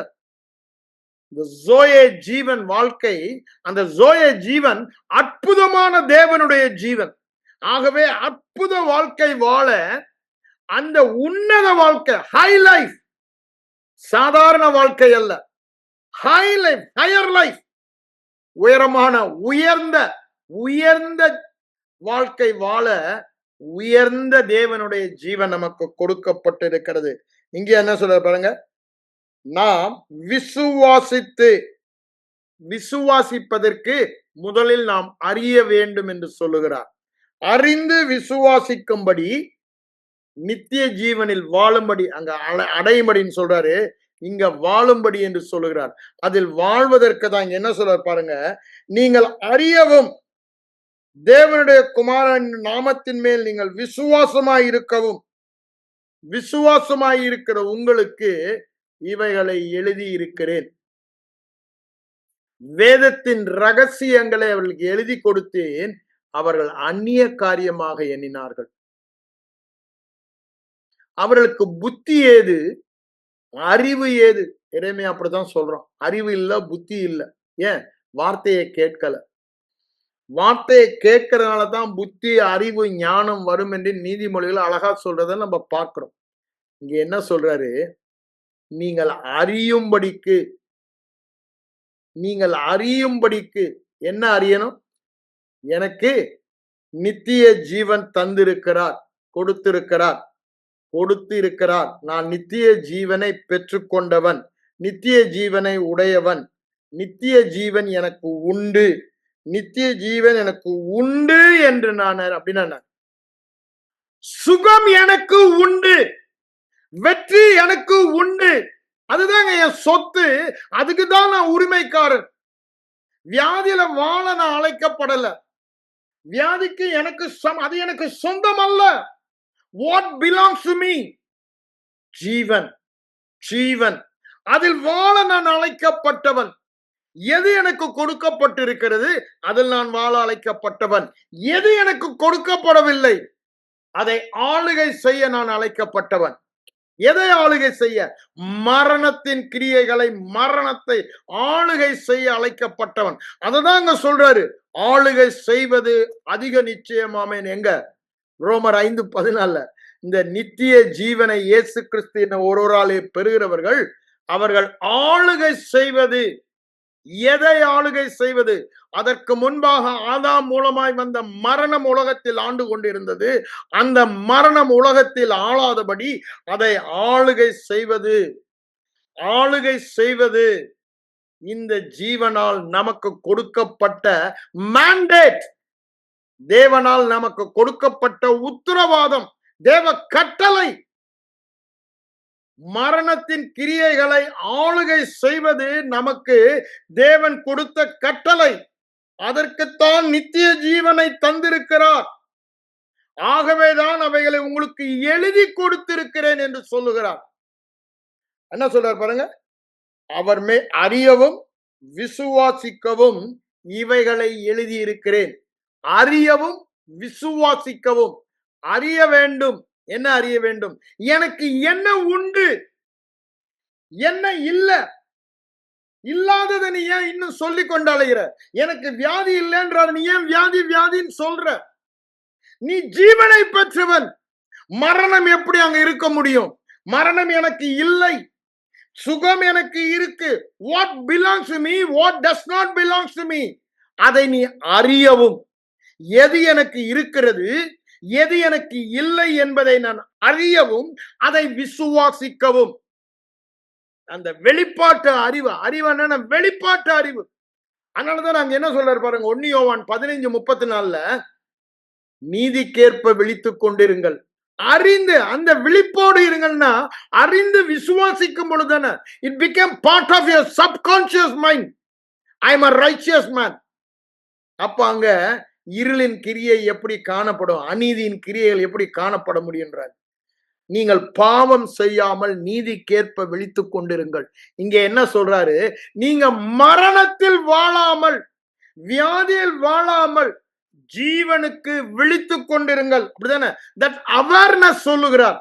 நீங்கள் அறியவும், அறிந்ததை விசுவாசிக்கவும், சத்தியத்தையும் அறிவீர்கள், சத்தியம் உங்களை அந்த சத்தியத்தில் வாழ வைக்கும். நீங்கள் அறிந்த சத்தியம், வெளிப்பாடாக பெற்ற சத்தியம் அந்த விசுவாசத்தை உங்களுக்கு தருகிறபடியால் அதில் வாழ்வோம். அதனாலதான் ஓசியா என்ன சொல்றான்? என் ஜனங்கள் அறிவில்லாமையினால் கெட்டு போகிறாங்க, சங்காரமாகிறாங்க. அதை ஏசாயா 5 அவர் என்ன சொல்றாரு? சிறைப்பட்டு போகிறார் என்றார்.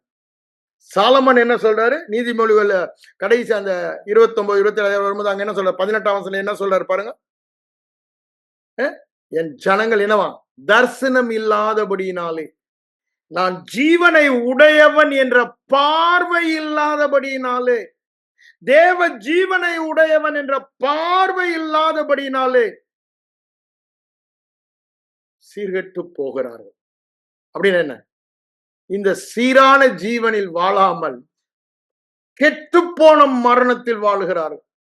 ஐயா, கெட்டுப்போன மரணத்தில் வாழ நாம் அழைக்கப்படவில்லை. சீரான ஜீவனில் வாழ்ந்து இந்த உலகத்திற்கு சீரான ஜீவனை கொடுக்க தேவன் வந்து நமக்கு தேவ ஜீவனை தந்திருக்கிறார், கொடுத்திருக்கிறார். அந்த ஜீவனை உடையவர்கள் அதை அறிந்து விசுவாசித்து அதில் வாழ்வதற்காக இந்த வசனங்கள் எல்லாம் நமக்கு எழுதப்பட்டு தரப்பட்டு இருக்கிறது என்று சொல்லுகிறார். அதை பாருங்க, அது முந்தின வசனத்திலே சொல்லுறாரு, குமாரனை உடையவன் ஜீவனை உடையவன், குமாரனை உடையவன் ஜீவனை உடையவன், குமாரனை உடையவன் ஜீவனை உடையவன். அந்த ஜீவன் குமாரனில் இருக்கிறது. அதே ஜீவன், பிதாவில் இருந்த ஜீவன் குமாரனில் இருந்து, நன்றாக அது நம்ம இருதயத்துல போடணும். வேற ஜீவன் அல்ல. நாட் தி சுக்கே ஜீவன். அப்படிதானே? தி ஜோயி என்பது காட்ஸ் லைஃப், தேவனுடைய ஜீவன். சுக்கே மனுஷனுடைய பயோஸ், அந்த ஜீவனை குறித்து வேதம் சொல்லுகிறது. கிரேக்க பதத்துல பாத்தீங்கன்னா, அந்த சுக்கே ஜீவனை குறித்து நான் பேசவில்லை.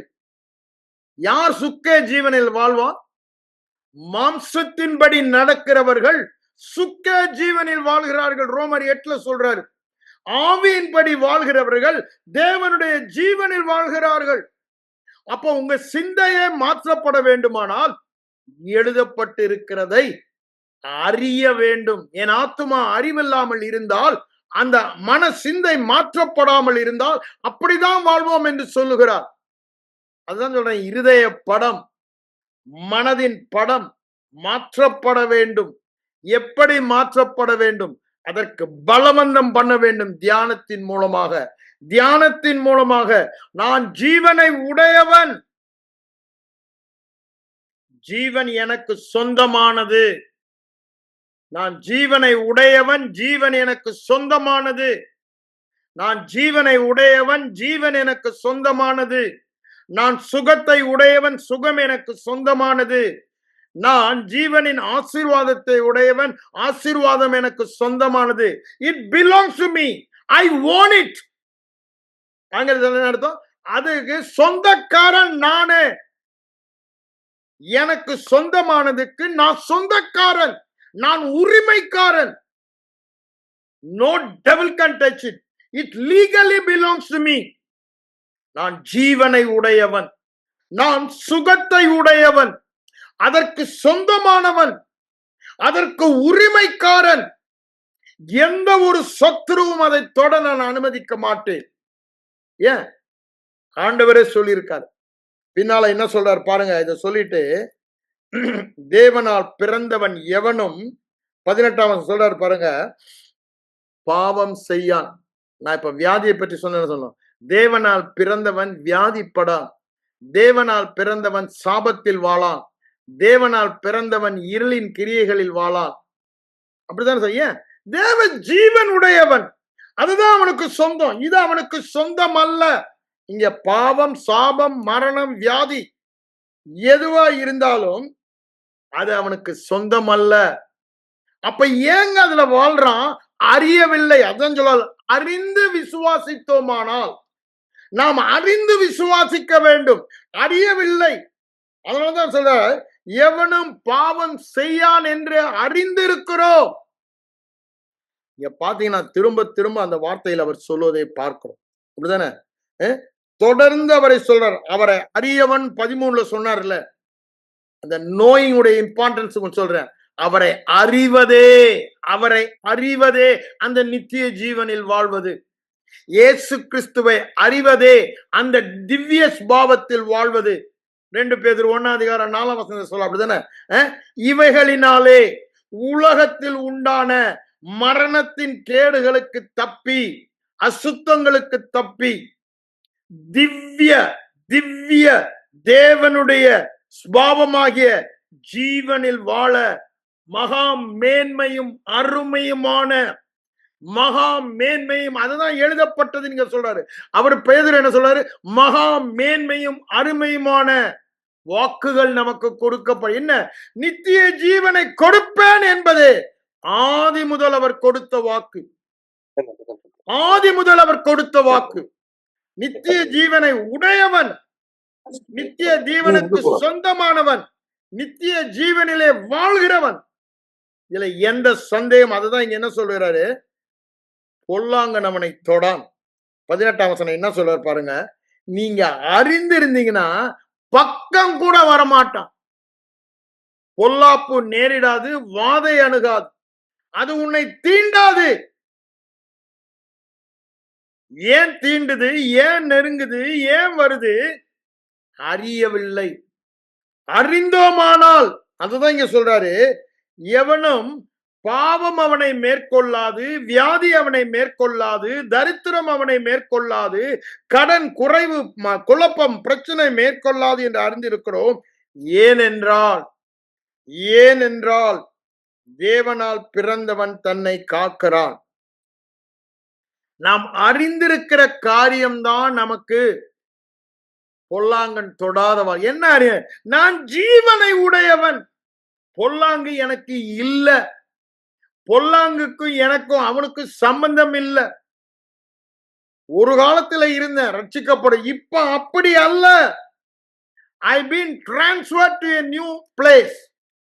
அங்க அவன் என உன்னதமானவரின் உயர் மறைவில் இருப்பவன், சர்வ வல்லவரின் நிழலில் இருப்பவன். நான் இப்போ ஜீவனை பெற்றவன் யார்? சர்வ வல்லவரின் நிழலில் இருப்பவன், சர்வ வல்லவரின் ஜீவனை பெற்றவன், உன்னதமானவரின் ஜீவனை, உன்னதமான ஜீவனை பெற்றவன், சர்வ வல்லவருடைய ஜீவனை பெற்றவன். அந்த நிழலில் நான் இருக்கேன். அந்த நிழலில் நீங்க இருக்கீங்க. அததான் அவர் சொல்றாரு, அதை அறிந்தோமானால். அதுக்கு முன்னாலே அறிந்து பாருங்க, 15 கூட அவர் சொல்றாரு பாருங்க, இந்த ஜீவன் இருக்கிறபடினால, அவரே கேட்கிறபடினால, பேசுறதுனால அதுக்கு பதில் உண்டு நாம் என்று உறுதியாக அறிவோம் என்று சொல்லுகிறார். இதுவே நாம் அவரை கொடுத்து கொண்டிருக்கிற விசுவாசம். அறிகிற அறிவினால விசுவாசம், அங்க தைரியம் என்று சொல்லுகிறார். அது அறிவினால வருகிற விசுவாசம். என்ன அறிவு? ஜீவனை பெற்றவன், தேவனுடைய ஜீவனை பெற்றவன், தேவனுடைய ஜீவனை உடையவன். தேவனுடைய ஜீவன் எனக்கு உண்டு, தேவனுடைய ஜீவன் எனக்கு சொந்தம். இருளெல்லாம் எனக்கு சொந்தம் அல்ல, மரணமெல்லாம் எனக்கு சொந்தம் அல்ல, தேவனுடைய ஜீவனுக்கு சொந்தமானவன். அதனாலதான் என்ன சொல்றாரு?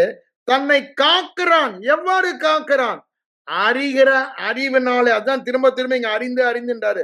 அதுக்கு 19ஆம் வசனத்துல கூட என்ன சொல்றாரு பாருங்க, நாம் தேவனால் உண்டாயிருக்கிறோம், நாம் தேவ ஜீவனால் உண்டாயிருக்கிறோம், நாம் தேவ ஜீவனால் உண்டாயிருக்கிறோம் என்று அறிந்திருக்கிறோம். அங்க முடிக்கும்போது அதான் சொல்றாரு, உலகம் அங்க இருக்குதுயா, நான் தேவ ஜீவனுக்குள்ள தேவ ஜீவனால உண்டாக்கப்பட்டவன் என்று அறிகிறது தான் முக்கியம். நான் அதை தான் உங்களுக்கு சொல்லுகிறேன். மெய்தேவனாம் அவரையும் அவருடைய குமாரனாகிய இயேசு கிறிஸ்துவையும் அறிவதே நித்திய ஜீவன். அறிவதுதான் முக்கியம். அறிவதற்கு என்ன வேணும்? தியானம் தான் வேணும். அது மகா மேன்மையும் அருமையுமான வாக்கு தத்தங்கள் இந்த ஜீவனில் நாம் திவ்ய சுபாவம் என்னங்க, இந்த தேவனுடைய சுபாவமாகிய ஜீவனில் வாழ்வதற்கு நமக்கு எழுதப்பட்டு கொடுக்கப்பட்டிருக்கிறது. அத வாயில பேசாம, எனக்கு வியாதி பிரதர், எனக்கு இன்னும் கடன் பிரச்சனை, அப்படிதானே, குடும்ப குழப்பம், குடும்ப பிரச்சனை, என் மனைவி பிரச்சனை பண்றான், புருஷன் பிரச்சனை பண்றான், பிள்ளைகள், ஏன் இருளை பேசுகிறீர்கள்? ஏன் மரணத்தை பேசுகிறீர்கள்? அது உங்களுக்கு சொந்தமல்ல. பிசாசு உங்களை வஞ்சிக்க அவன் கொண்டு வருகிற மாய்மாலமான காரியங்கள். இது நித்தியமான காரியங்கள். நாம் காணப்படாதவைகளை நோக்கி இருக்கணும். என்ன? எனக்கு ஜீவன் உண்டு, நான் ஜீவனுக்கு சொந்தமானவன், சுகம் எனக்கு சொந்தம்.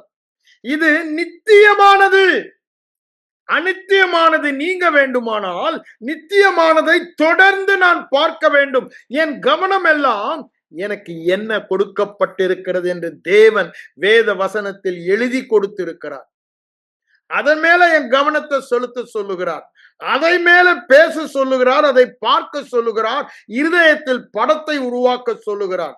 நீ எதை பார்க்கிறாயோ, எதை பேசுகிறாயோ, அதுவே உன் இருதயத்தின் படம். அப்போ உன் வாழ்க்கையில இருக்கிற எதிர்மாறான சூழ்நிலைகளை பேசி பார்த்து நினை கொண்டுதான், அதுதான் இருதய படமா இருக்கும். ஜீவன் உண்டு, ஜீவன் எனக்கு இருக்கிறது, நான் ஜீவனை உடையவன், ஜீவன் எனக்கு உண்டு, எனக்கு ஜீவன் இருக்கிறது, நான் ஜீவன் உடையவன். திரும்ப திரும்ப சொல்லுங்க, சலிக்காம சொல்லுங்க. அது உங்க இருதயத்திலிருந்து வாயில ஆட்டோமேட்டிக்கா, வியாதி இருக்கும்போது, சாரி பிரதர், எனக்கு இன்னைக்கு வியாதி பிரதர், இன்னைக்கு எனக்கு அப்படி வார்த்தை வராது. எதுதான் வரும்? நான் திரும்ப திரும்ப ஜீவன் ஜீவன் ஜீவன் ஜீவன் என்று சொல்லுகிறபடியா அந்த ஜீவ வார்த்தை என் வாயிலிருந்து வரும். ஜீவ வசனத்தை பிடித்து கொண்டு கோணலும் மாறுபாடுமான சந்ததியின் நடுவிலே சுடர்களை போல உன் ஒளி வந்தது என்று சொல்லுகிறாரே, அந்த ஒளியை நாம் வீசுவோம். I have the life of God. I have the life of God. Because I have the life of God, I believe I have the life of God. I know I have the life of God. I know I have the life of God, all because God says so.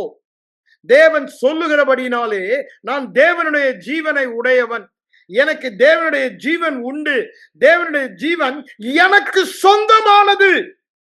I am the owner of God's life. மரணம் எனக்கு சொந்தம் அல்ல, வியாதி எனக்கு சொந்தம் அல்ல, அது எனக்கு தூரமானது. அதை நான் தூரப்படுத்தி விட்டேன், அது என் வாயிலே இனி வராது. மரணமும் ஜீவனும் நாவின் அதிகாரத்தில் இருக்கிறது என்று சொல்லுகிறார்.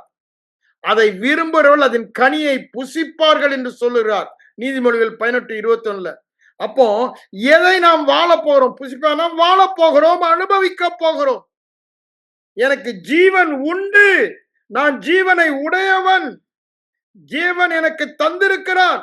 இதுதான் அங்க பேச சொல்லுறார். இத பேசும் பொழுதுதான் இருதயத்தில் அந்த வெளிப்பாட்டு அறிவு வரும் என்று சொல்லுகிறார். ஆவியானவர் வெளிப்பாட்டு அறிவு கொடுக்க வேண்டுமானால் இந்த ஜீவன் தரும் வார்த்தைகள் இருதயத்திலே போக வேண்டும். மாம்சமும் ரத்தமும் இதை உனக்கு வெளிப்படுத்தவில்லை, அப்படிதானே? அந்த வெளிப்பாட்டின் மேல்தான் உன் வாழ்க்கை கட்டப்படும், ஜீவனில் கட்டப்படும் என்று அன்னைக்கு பேதுருக்கு மத்தேயு 16:16-18 சொல்றாரு. அததான் ஆண்டவர் இன்னைக்கும் சொல்றாரு. இந்த வெளிப்பாட்டு அறிவு, நான் ஜீவனை உடையவன், குமாரனை உடையவன், ஜீவனை உடையவன். குமாரனை கிறிஸ்து என்று விசுவாசிக்கிறவன் நித்திய ஜீவனை உடையவன். நான் விசுவாசிக்கிறபடி. அப்போ அதை அறிந்து விசுவாசிக்கும்படி இவைகள் எழுதப்பட்டிருக்குன்னு சொல்லிட்டு இங்க என்ன சொல்லியிருக்காரு? பொல்லாங்கன் அவனை தொடான், பொல்லாங்கன் அவனை தொடான். தேவனால் பிறந்தவன் தன்னை காக்கிறான். Not automatic. பாத்தீங்களா? இங்கே அதான் சொல்றாரு. பொல்லாங்கன் தொடான், தன்னை காக்கிறான். எப்படி காக்கிறான்? தன் வாயினால. நீதிமொழியில் முழுசா சொல்றாரு, உன் வாயின் மொழிகளால் நீ பிடிப்பட்டாய், சிக்குண்டாய். தன் வாயை காக்கிறவன் தன் பிராணனை காக்கிறான். தன் வாயை காக்காதவன் அவனால சிக்குண்டு போகிறான்றாரு.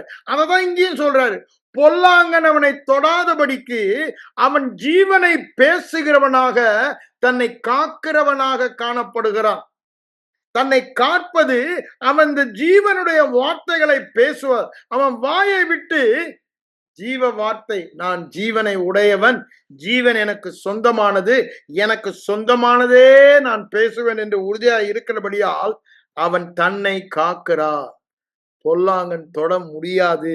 யார தொடுவான்? அறியாதவர. அப்படிதானே? அறியாமையினாலே, புத்தியிலே அந்தகாரம். புத்தியில அந்தகாரத்துல வெளிச்சம் இருக்கணும். உம்முடைய வசனம் பிரசித்தம் வெளிச்சம் தந்து புத்தியை பிரகாசிக்க பண்ணுகிறது. அப்படிதானே சொல்றாரு நீதிமொழிகள்ல. உம்முடைய வசனம் பிரசித்தம் வெளிச்சம் தருகிறது. இருதயத்தில் உள்ளதெல்லாம் ஆராய நீதிமொழியில சொல்றாரு. சங்கீதத்துல வரும்போது அங்க என்ன சொல்றாரு? 119 130 வசனம் பிரசித்தம் வெளிச்சம் தந்து. சங்கீதம் 119 130 மறக்காதீங்க. என்ன? வசனம்தான் அந்த இருதயத்துல வெளிச்சம் உண்டாவதற்கு, அறிவு உண்டாவதற்கு, புத்தியில் உள்ள அந்தகாரத்தை நீக்கிறது வசனமாகிய விளக்கு. அதனாலதான் பேதுரு 2 பேதுரு 1:10 சொல்ல, விளக்கை போல் இருக்கிற அந்த வசனத்தை தொடர்ந்து பார்த்து கொண்டிருப்பது நல்லது. எது வரைக்கும்? அந்த இருள், புத்தியில் உள்ள இருள், புத்தியில் உள்ள என்னை நான் விளங்கி கொள்ளாதபடிக்கு, நான் இந்த ஜீவனில் வாழப்பட முடியும் என்று அறியாதபடிக்கு, விசுவாசிக்காதபடி அந்த இருள் நீங்கும்படி தொடர்ந்து உற்று நோக்கி பார்த்து கொண்டிருங்கள் என்று அவரும் சொல்றாரு. யோவான் அப்போஸ்தலனும் சொல்றாரு. அங்க யாக்கோபு சொல்லுகிறாரு. அதுக்கப்புறம் அங்க பாத்தீங்கன்னா நம்ம பெரிய அப்போஸ்தலர் பவுலடிகளார் சொல்றாரு. அப்படித்தானே? 2 கொரிந்தியர் 3:0 கண்ணாடி ஆகிய இந்த வசனம், நான் ஜீவன் உண்டு, ஜீவனுக்கு சொந்தமானவன், ஜீவனை உடையவன், ஜீவன் எனக்கு தந்திருக்கிறார் என்று சொல்லுகிற வசனத்தை தொடர்ந்து பார்த்து பார்த்து பார்த்து என்ன ஆகுதான்? அந்த சாயல், தேவ ஜீவனுடைய சாயல் என் வாழ்க்கையிலே வெளிப்படுகிறது என்று சொல்லுகிறார். வேற வழியே இல்லைங்க. வேதம் முழுவதுமா எல்லா அப்போஸ்தலரும் அததான் இங்க யோவான் அப்போஸ்தலர் சொல்வதை பார்க்கிறோம். பொல்லாங்கன் அவனை தொடான். தொடுவதும் தொடாமல் இருப்பதும், அவர் ஜீவனை தந்து விட்டார். அந்த ஜீவன் என் வாழ்க்கையிலே காணப்படுவதும், இருள் என் வாழ்க்கையிலே காணப்படாமல் இருப்பதும், பொல்லாங்கன் என்னை தொடாமல் இருப்பதும், ஜீவனில் நான் வாழ்வதும் அது என்னை சார்ந்தது என அவன் தன்னை காக்கிறான். உன் வாயின் வார்த்தைகளை காத்துக்கொள் என்று சொல்லுகிறார். உன் வாயின் வார்த்தைகளால் நீ பிடிப்பட்டாய், சிக்குண்டாய். ஆண்டவர் அதான சொல்றாரு. நீ வாயின் வார்த்தையினாலே நீதிமான் அல்லது ஆக்கினைக்குள்ளாக தீர்க்கப்படுவாய் என்று சொல்லுகிறார். அப்போ இந்த இருதயமாகிய ஆவி மனிதனிலே இந்த நல்ல பொக்கிஷமாகிய நித்திய ஜீவனை எனக்கு தந்திருக்கிறார். தேவ ஜீவனை எனக்கு தந்திருக்கிறார். தேவனுடைய ஜீவனையே நான் உடையவன். தேவனே எனக்குள் இருக்கிறபடினால அந்த தேவனுடைய ஜீவனே எனக்கு சொந்தம், எனக்கு உண்டு. What belongs to me, what does not belongs to me. இந்த வெளிப்பாட்டு அறிவுதான் விசுவாசத்தை தரும். அந்த விசுவாசம் தான் பொல்லாங்கன் தொட முடியாத பாவத்தை, சாபத்தை, வியாதியை, இருளின் கிரியைகளை மேற்கொள்ளுகிற வாழ்க்கை வாழ நமக்கு உதவி செய்யும். அப்போ தேவையெல்லாம் இது ஒண்ணுதான். எழுதப்பட்ட வார்த்தைகள் என்று இங்க சொல்லுகிறார். நான் எழுதியிருக்கிறேன் எவைகளுக்காக? நீங்கள் அறியவும், நீங்கள் விசுவாசிக்கவும். அங்க என்ன சொல்றாரு? இம்மைக்கும், பேதுரு சொல்லும்போது இம்மைக்கும் மறுமைக்கும், ஜீவனுக்கும் தேவ பக்திக்கும் தேவையான யாவற்றையும் இந்த நித்திய ஜீவன் தாங்க தருது. அதுதான் அங்க வேறு விதமா சொல்றாரு, திவ்ய சுவாபம் என்று. அங்க என்ன சொல்றாரு பாருங்க, திவ்ய சுபாவம் நித்திய ஜீவன், மகா மேன்மையும் அருமையுமான வாக்கு தத்தங்கள். எதற்கு? இந்த திவ்ய சுபாவம் தேவ ஜீவனில் வாழ்வதற்கு. அதனாலதான் அவர் சொல்றாரு, அதிக உறுதியான, நான் ஆடிபிள் வாய்ஸ் எல்லாம் கேட்டேன், அங்கெல்லாம் ஓடாத நீ, இங்க வா. எழுதி கொடுத்திருக்காரு. என்ன எழுதி கொடுத்திருக்காரு?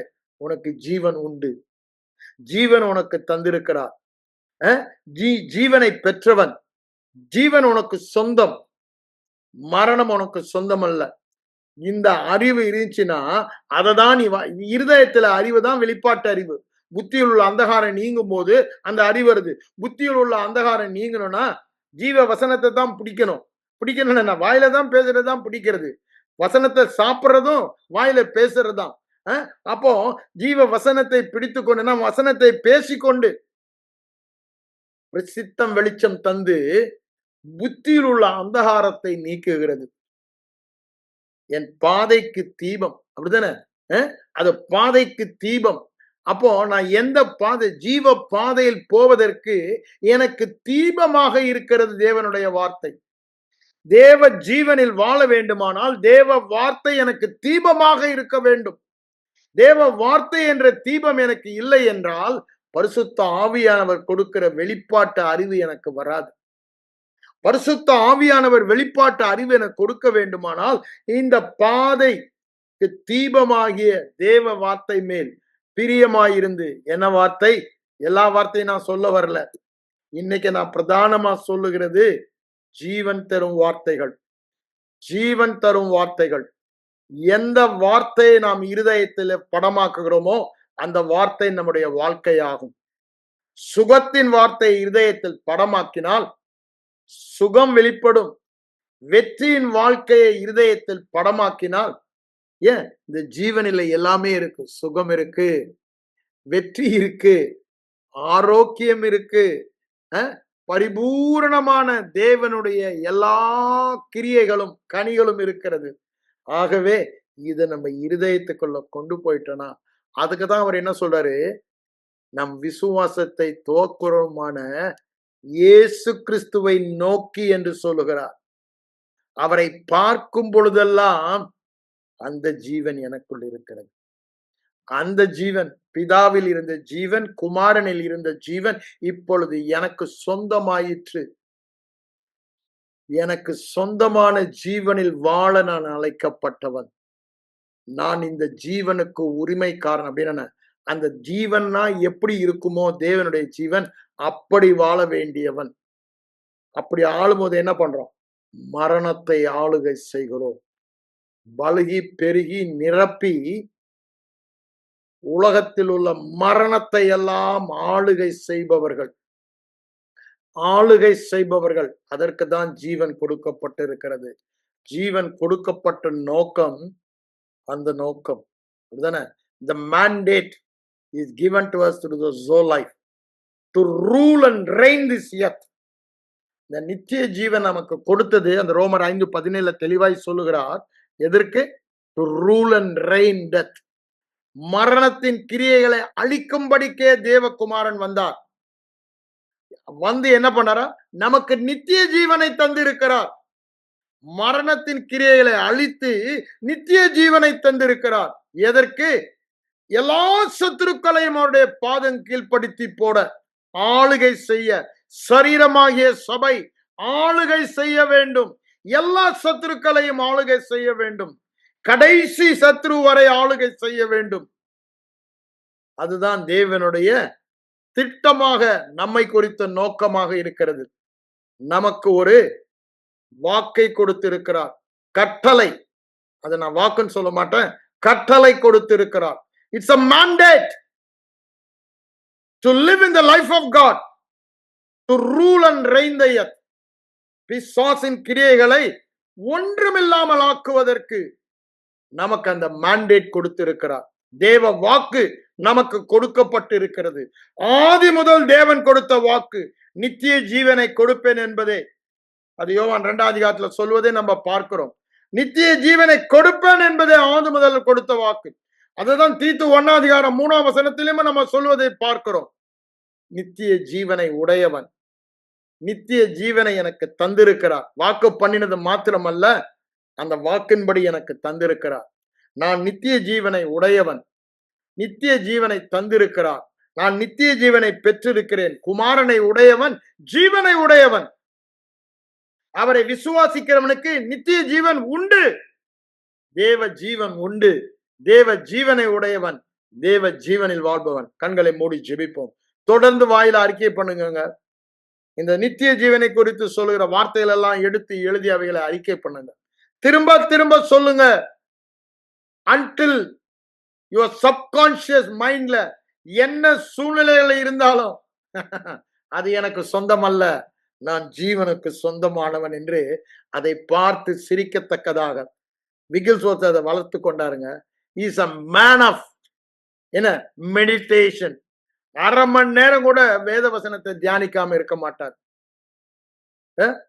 நியூஸ் பேப்பர் அப்படி தூக்கி போட்டுருவார். எனக்கு எந்த நியூஸ் வேணா, இந்த நியூஸ் மட்டும் எனக்கு போதுன்றவர் வெறியோடு இருந்தார். அந்த வெளிப்பாடு. அதனாலதான் மரணத்தின் கிரியையில் அழித்து மரித்தவர்களை உயிரோடு எழுப்புகிற இடத்தில் இருந்தார். அவர்ல கொஞ்சம் கூட சந்தேகம் இல்லை அவர் செய்யற எந்த காரியத்திலும். அந்த உறுதியான விசுவாசம் அவருக்கு எப்படி அறிவு, வெளிப்பாட்டு அறிவு எவ்வாறு வந்தது? இரவும் பகலும் தியானிக்கிற மனுஷன் சாதாரண வாழ்க்கை வாழ முடியாது. அந்த ஜீவனின் வாழ்க்கை உயரகமான தேவ ஜீவனின் வாழ்க்கை வாழ்பவன். அதற்குத்தான் அழைக்கப்பட்டவர்கள். அற்புத வாழ்க்கை வாழ தேவ ஜீவனை பெற்ற புது சிருஷ்டி நாம். அந்த புது சிருஷ்டியின் பாக்கியங்களை அறிந்தவர்களாக அந்த ஜீவனில் வாழ்வோம். கண்களை மூடி ஜெபிப்போம். எங்கள் அன்பின் பரலோக பிதாவே, இந்த மத்தியான வேலைக்காக உம்மை நன்றியோடு உம்மை ஸ்தோத்திரிக்கிறோம் ஆண்டவரே. ஆண்டவரே, நீங்க திரும்ப திரும்ப கட்டகரிக்கலா எங்களுக்கு சொல்லுவது, நாங்கள் ஜீவனை உடையவர்கள், நாங்கள் ஜீவனை உடையவர்கள், தேவ ஜீவனை உடையவர்கள், தேவ ஜீவனை உடையவர்கள், தேவ ஜீவனை உடையவர்கள், அதற்கு சொந்தமானவர்கள். தேவ ஜீவன் எங்களுக்கு சொந்தம்.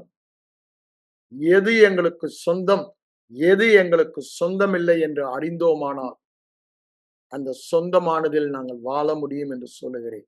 அந்த அறிவை நாங்கள் பெற்றுக்கொள்ள, அந்த வெளிப்பாடை பெற்றுக்கொள்ள, புத்தியில் உள்ள அந்தகாரம் எல்லாம் நீங்கப்பட, ஆவியானவரே, நாங்கள் தொடர்ந்து இந்த வசனங்களை நாங்கள் பேசி அவைகளையே பார்த்து பார்த்து பார்த்து அந்த ஜீவனின் சாயல் வாழ்கிற பாக்கியத்தை பெற்றுக்கொள்ள ஒவ்வொருவருக்கும் அந்த பிரகாசமுள்ள மணக்கங்களையும், தியானத்தின் மேல ஒரு ஆசையும், வசனத்தின் மேல ஒரு ஆசையும் நீங்க உண்டு பண்ண நான் ஜெபிக்கிறேன். இயேசுவின் மூலம் ஜெபம் கேளும் எங்கள் நல்ல பிதாவே. ஆமென்.